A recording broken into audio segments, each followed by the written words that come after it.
Damos continuidad a la segunda jornada de FEPI Online 2020 de Creativos y Creadores. Tiene este cierre magnífico para nuestra segunda jornada. Tengo muchísimo placer en presentarles a Paula Córdoba. Paula Córdoba es fundadora de Ontology, periodista, escritora, novelista. Su primera novela, Hinojo Grande, ha sido un éxito editorial, se las recomiendo, y es una ex Ogilvy que nos va a hablar de Cuando los poderes se legitiman. Conversaciones de la mano del Manco de Lepanto acerca de la intención de la independencia femenina. Una invitación para pensar en la construcción del relato en un contexto de acontecimientos, tiempo y espacio, siguiendo los pasos hacia la búsqueda de independencia que realiza uno de los personajes femeninos que tiene el gusto de conocer el ingenioso Hidalgo Manchego. Promete muchísimo, es un placer que estés con nosotros. Bienvenida, Paula, al FEPI Online 2020.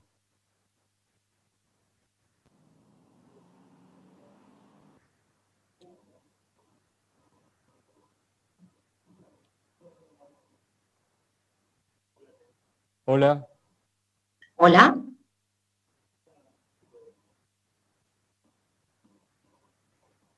Hola. Sí, ya estamos con Paula, sí. No sé si me escuchás. Yo te escucho perfecto. Ahí bueno, está. Sí, te dimos la bienvenida. No sé si escuchaste la presentación. Escuché, bueno, muchas gracias, Osvaldo. Primero muchas de todo, gracias. Es un placer enorme. Bienvenida al FEPI. Te dejamos con la audiencia. Bueno, muchísimas gracias.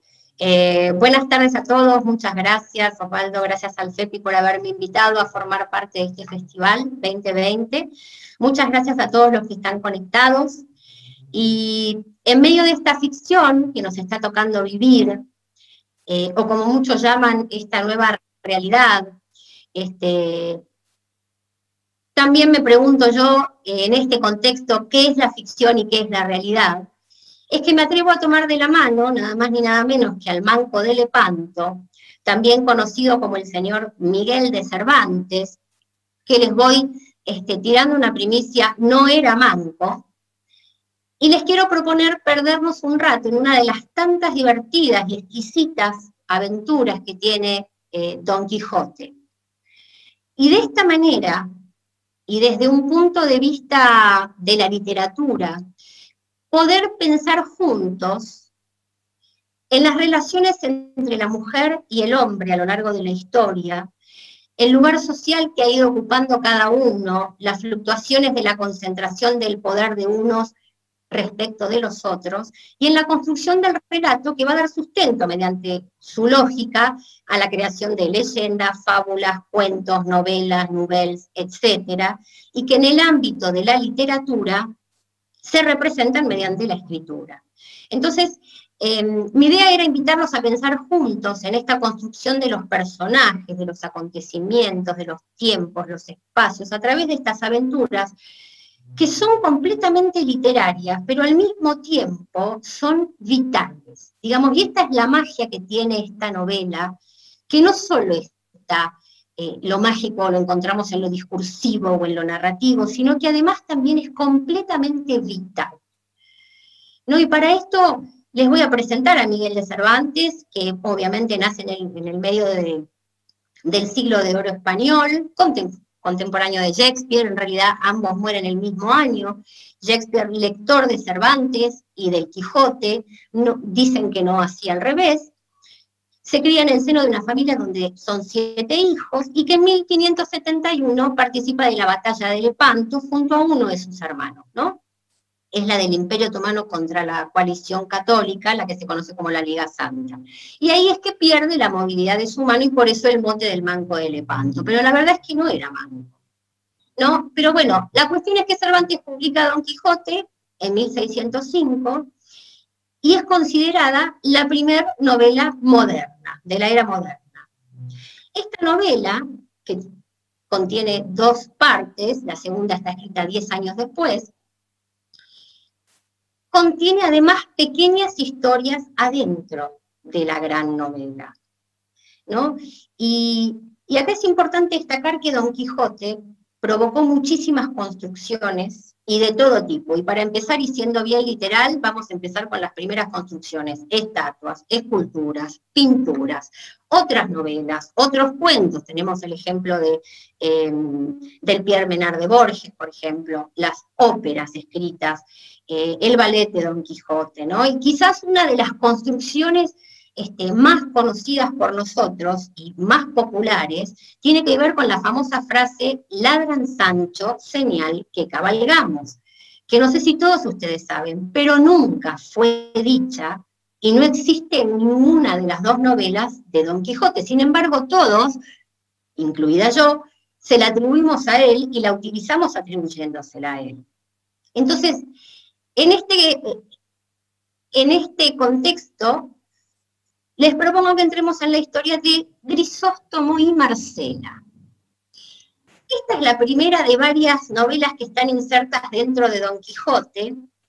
Es una égloga que pertenece al género pastoril, está escrita en un modo, como fue el primer libro de Cervantes, la Galatea, ¿no? Que tiene esta característica típica de un género con una visión idílica de la vida, con una trama romancesca, ¿no? Que por supuesto va enlazando las intervenciones de Don Quijote, ¿no? Y entonces nos encontramos ahí, donde está Don Quijote y Sancho, en su segunda salida. En las dos novelas hacen total únicamente 3 salidas, estamos en la segunda, donde llegan a un pueblo, encuentran a un hombre y les cuenta que llegaron justo, porque al día siguiente iban a celebrar el entierro de un tal Grisóstomo. Lo invitan y le empiezan a contar la historia. Ahora bien, ¿quién es Marcela? Marcela es un personaje que forma parte de una intención de Cervantes que es muy poco tenida en cuenta, sobre todo en estos tiempos, y es que a Cervantes le interesaba muchísimo crear personajes femeninos que buscaran su independencia. Pues bien, esta es una, Marcela, y es muy importante, porque estamos hablando de independencia femenina, en 1605, proveniente de la pluma de Cervantes, un escritor hombre, donde además, si después tenemos en cuenta todo los acontecimientos de los siglos que le sucedieron y de los años que le sucedieron, particularmente durísimos y violentos, cuando pensamos en términos de igualdad, inclusión y diversidad. Entonces estamos con esta Marcela, que es una huérfana de madre, que muere en el parto, huérfana de padre, que muere de amor por la pérdida de su amada, y Marcela, única hija, hereda una cuantiosa fortuna y se va a vivir con un tío, que es quien va a cumplir el rol paterno. Hasta acá una tragedia preciosa, ¿no es cierto? Marcela es portadora de una belleza descomunal, inigualable, donde hombre que se cruza, hombre que se enamora de ella y recibe numerosas propuestas de matrimonio, ¿no es cierto? Ahora, su tío está decidido a no entregársela a nadie que no quisiese Marcela. Es decir, la deja elegir. Y acá hay un punto, y vuelvo a insistir con la originalidad de este rasgo en el 1605, ¿no es cierto? Pero aquí que Marcela no se quiere casar. Marcela quiere ser pastora, retirarse a vivir en las montañas. Al fin y al cabo, tiene la fortuna para hacerlo y no quiere saber nada con ningún hombre. Como no se dan por vencidos, uno a uno, los jóvenes se enamoran, van en busca de la pastora Marcela y todos le proponen matrimonio. Marcela los va rechazando uno a uno, de buena manera, no los saca corriendo, sino que además es afable en el diálogo. Y esto es un rasgo muy interesante, porque no es ingrata en su forma de conversar con ellos. Los rechaza muy amablemente y trata de que los candidatos la entiendan de por qué ella los está rechazando. Ahora bien, por este rasgo, Marcela es acusada de provocadora y todos terminan odiándola. Es la mujer más odiada, por lo menos de ese pueblo. Ahora vamos a ver quién es Grisóstomo. Grisóstomo, como tantos otros jóvenes, llega, le cuentan la historia, se enamora de Marcela y dice: déjenme a mí, yo voy a lograr conquistarla. El tipo es un estudiante muy leído, sabe de astrología, de literatura, de arte, sabe de todo. Y es muy bueno con las coplas. No es menor este dato. Entonces está empecinado en conquistar a Marcela. Abandona sus saberes para disfrazarse de pastor y tratar de llegar a ella a través de este disfraz, ¿no? Hace como un pasaje de intelectual a pastor. Digamos, ¿qué es lo que piensa Grisóstomo? Ella pastora, entonces pastor con pastora, me hago pastor. Pues bien, atraviesa un gran bosque de hayas en búsqueda de su amada y va encontrando, ve que en los troncos va encontrando huellas de todos los otros hombres que ya habían pasado por ese camino y se habían embarcado en esta misma empresa, ¿no? Como que todos se disfrazaban de pastores para tratar de conquistarla, no había sido, no había tenido una idea muy creativa, y entonces cada uno iba dejando los corazones grabados en los troncos, con lo cual acá también estaríamos casi en presencia de los primeros grafitis en el 1600, ¿no es cierto? Como una especie de certificado de este amor que se profesaban. Para no ser menos, Grisóstomo, ¿qué hace? También talla su corazón en el tronco de una haya. Entonces, finalmente, cuando llega Marcela, por supuesto que ella lo rechaza, implacable. No, de ninguna manera, nunca, no hay tía. Grisóstomo, destrozado, no logra recuperarse del rechazo de Marcela. Y en esta decisión, que sin duda va a afectar su vida, se suicida. Antes de suicidarse le pide a su amigo 3 cosas. Le dice, punto número 1, quiero ser enterrado en el mismo lugar donde le declaré mi amor a Marcela. Punto número 2, le entrega al amigo una canción escrita por él para que pueda leer en su entierro. Digamos, esta es la primera canción desesperada, cuyo autor fue Grisóstomo, faltarían los 20 poemas. Y luego, por último, le pide que sea discreto y que no se entere todo el mundo del romance que no fue. Pues bien, el amigo cumple con la 1, la 2, pero la 3 no la logra llevar a cabo, y entonces los invita a todos los hombres, en especial a todos aquellos que habían sufrido por culpa de esta pastora homicida. Y una vez que los reúne a todos hombres, les lee la copla, ¿no? La canción escrita por Grisóstomo. Es una canción que más o menos tiene unas 4 páginas, yo por supuesto que no la voy a leer, pero sí me gustaría compartirles un pedacito, simplemente, que dice: venga que es tiempo ya del hondo abismo, tántalo con su sed, Sísifo venga. Con el peso terrible de su canto, Ticio traiga su buitre y asimismo con su rueda Egión no se detenga, ni las hermanas que trabajan tanto, y todos juntos su mortal quebranto, trasladen en mi pecho y en voz baja, canten obsequias tristes, doloridas al cuerpo, a quien se niegue aún la mortaja. Y el portero infernal de los 3 rostros, con otras 1000 quimeras y 1000 monstruos, lleven el doloroso contrapunto, que otra pompa mejor no me parece que la merece un amador difunto. Y con eso se despide, ¿no es cierto? Esa es la primera parte de la ceremonia, de la celebración. Ahora en el medio termina de leer la canción, ¿no? Pero es de aquí que baja Marcela de la montaña, en el medio del entierro. Se hace presente en la ceremonia, única mujer, todos hombres, y comienza su monólogo enfrentándolos en el medio del entierro.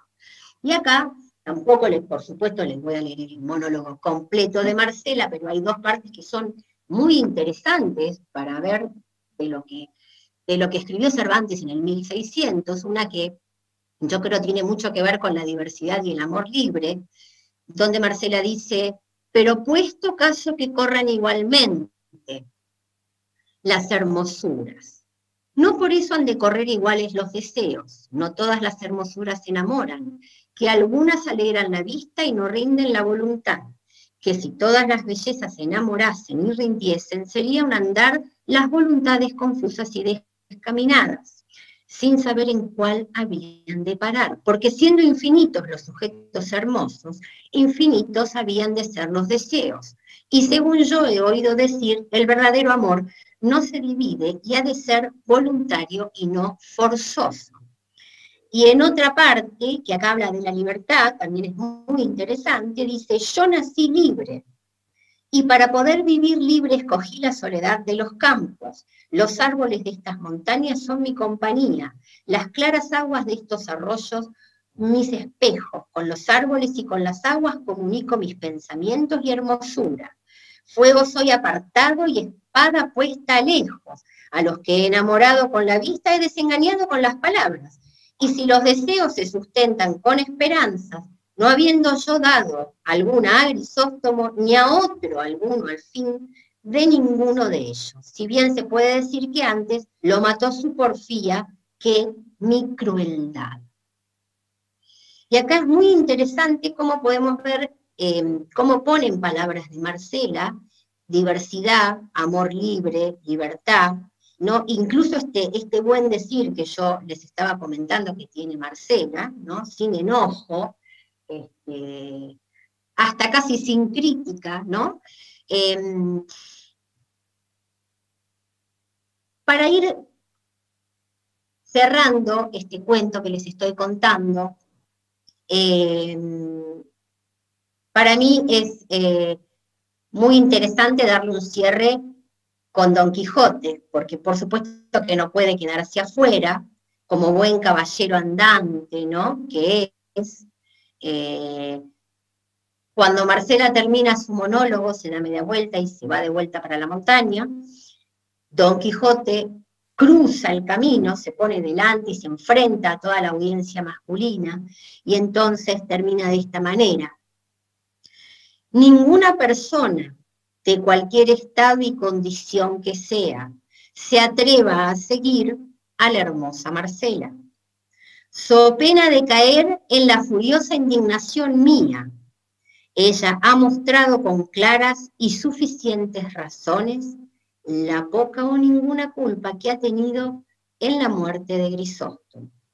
Y cuán ajena vive de condescender con los deseos de ninguno de sus amantes, a cuya causa es justo que en lugar de ser seguida y perseguida, sea honrada y estimada de todos los buenos del mundo, pues muestra que en él ella es solo la que con tan honesta intención vive.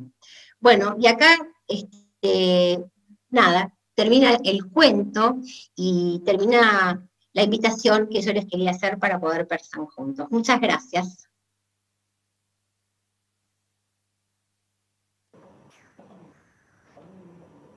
Gracias, Paula.